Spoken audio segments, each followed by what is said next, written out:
Have you ever laughed so hard at a book that a stranger on public transport actually moved seats? That was me reading The Wedding People. Welcome back to Harry's Book Cafe. Today we are discussing a novel that shouldn't work, but absolutely does. It's a suicide attempt comedy set at $1 million wedding.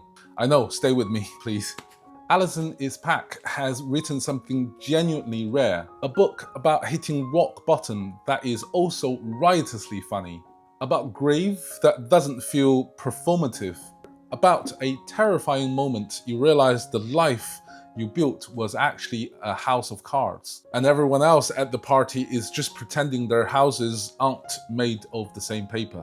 Today I want to talk about why this book's darkness is its greatest strength, how Espach uses a wedding, a ceremony that is all about public performance, to strip away every mask her characters are wearing, and why Phoebe Stone is one of the most unforgettable protagonists I have ever read in years. Spoilers, guys, spoilers from here on out. Let's get into it.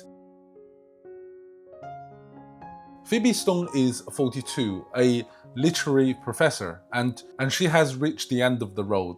Her husband of 13 years has left her for reasons that felt both crashingly specific and maddeningly vague. She's grieving infertility not as a single tragic, but as a decade-long erosion of the future she thought was guaranteed. Her career has plateaued and the pandemic has left her socially atrophied, alone in a way that felt almost cellular. So she does something that makes perfect sense to her and horrifying sense to us. She checks into Cornwall Inn, a grand hotel in Newport, Rhode Island. She carries no luggage, just a green silk dress, a credit card, and a plastic bag of her dead cat's pain medication. Her plan is to end her life in a room with good thread count. Except she didn't check the calendar. The entire hotel has booked for a wedding. Not just any wedding, but a $1 million aesthetic obsessed, every detail curated for Instagram wedding. Phoebe is the only guest who is not one of the wedding people, and she is wearing a green dress in a sea of champagne and blush. Here's where Espach's genius for tone reveals itself. She doesn't soften the premise. Sophie is genuinely suicidal. This isn't a quirky meet-cute, but a collision between Phoebe's absolute despair and Lila's absolute obsession with the wedding aesthetics that create a friction that is genuinely hilarious. The first real encounter happens in an elevator. Phoebe, who has nothing to lose, tells Lila the truth. She is not here for the wedding. She plans to end her life. Lila's reaction isn't concern, but panic. She essentially asks how Phoebe could do this to her perfect week, her perfect wedding. How can you do that to her? And later, Lila actually walks into Phoebe's hotel room, fully aware of what Phoebe is planning, and still doesn't ask if she was okay. That dynamic is doing triple duty. It's funny, yes. It's revealing Lila's narcissism, but he's also doing something structurally brilliant. It forces Phoebe to interact. She can't disappear. Lila won't let her. And in refusing to let Phoebe disappear, Lila accidentally becomes the first person in months who actually sees her. Espach understands something that a lot of fiction about divorce gets wrong. Most marriages don't end with a bang. They end with slow leak. Phoebe's husband cheated, but before that, she falls out of love with her in increments so small she doesn't notice until she was already alone.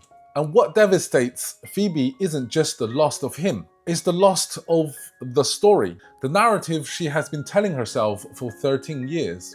That she was the protagonist of a stable, adult, successful life. When he leaves, he doesn't just take their future, he retroactively rewritten their past. Now, enter Gary, the groom.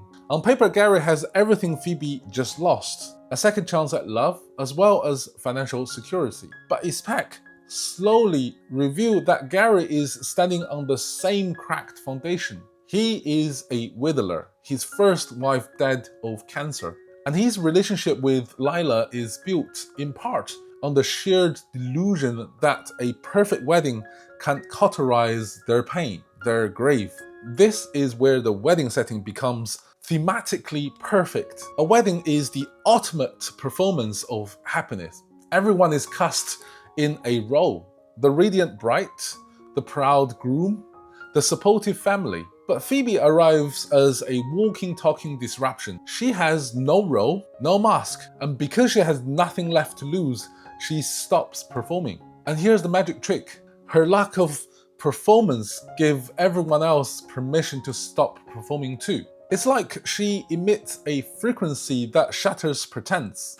The mother of the bride confesses her regrets. Gary admits he's terrified. Even Lila, control-obsessed, aesthetic-obsessed Lila, starts letting the seams show. Phoebe doesn't save them by giving advice. She saves them by being too broken to lie. Espach's character work is uncanny. Take Lila. In a lesser novel, Lila is the villain, the breadzilla, the obstacle. But Espach writes her with such a precise empathy. Lila isn't cruel, she's terrified. She's trying to engineer a perfect week because she believes correctly in her experience that if she doesn't control the narrative will hurt her.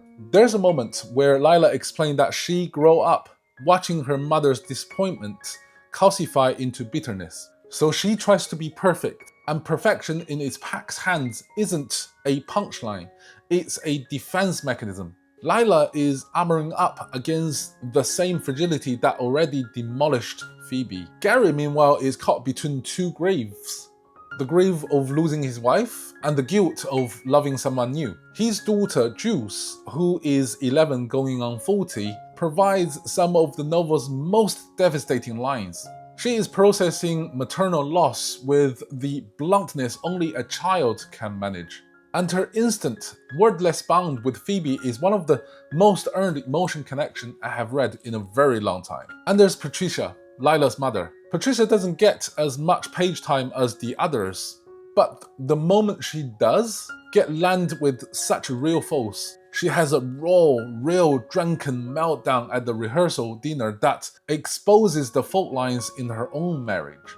And in a quieter scene with Phoebe, she offers a surprisingly unsentimental take on aging, describing it as the process of moving on and letting go. She also sees her daughter with clear eyes, warning Phoebe that Lila approaches relationship like a fix, expecting a man to make her this better woman, the one she ought to be. It's sharp, maternal, and a little heartbreaking.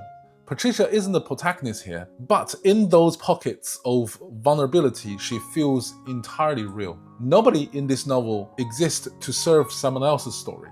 Everyone is a character in their own messiness. That is incredibly hard to put off in a book under 400 pages. Espach made it look effortless. Now I would like to talk about the architecture of how Phoebe gets there, because this book has something profound to say about survival. And it says it without ever becoming saccharine or inspirational postery. Phoebe doesn't have a grand epiphany. She doesn't fall in love again, or at least not completely. She doesn't discover a religious faith or a hidden talent that gives her life meaning. What happened is much smaller and much more radical. She becomes curious. She decided to stay alive because she wants to hear Patricia's mother of the bride's speech.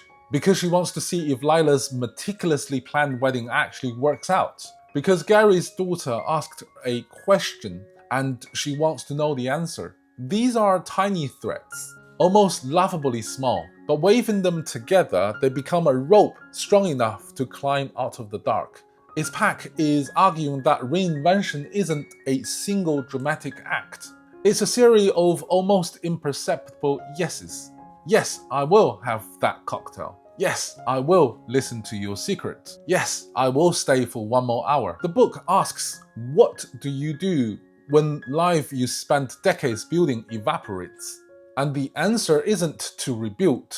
It's to allow yourself to be surprised by what comes next. To let the messiness of new life find you. That is a genuinely dangerous idea to put in a novel. because it resists the tidy catharsis we expect from stories about depression. But Espach trusts her reader. She trusts that we can sit with ambiguity, and that trust pays off. So finally, my thought. The Wedding People is whip sharp, genuinely hysterical, and quietly devastating. It manages to honor the full, crashing weight of grave while simultaneously celebrates the ridiculous accidental beauty of being alive. It has the structure precision of a farce and emotional depth of an elegy. That combination shouldn't work. In Espach's hands, it absolutely does. If you are someone who has ever had to rebuild yourself, if you ever stood in the ruins of a life you thought was permanent and wondered, what now? This book will feel like it's written directly for you. And even if you haven't, the sheer craft on display here, the dialogue, the pacing, the way character breathes on the page is worth your time. So here's my question for you. Have you read The Wedding People?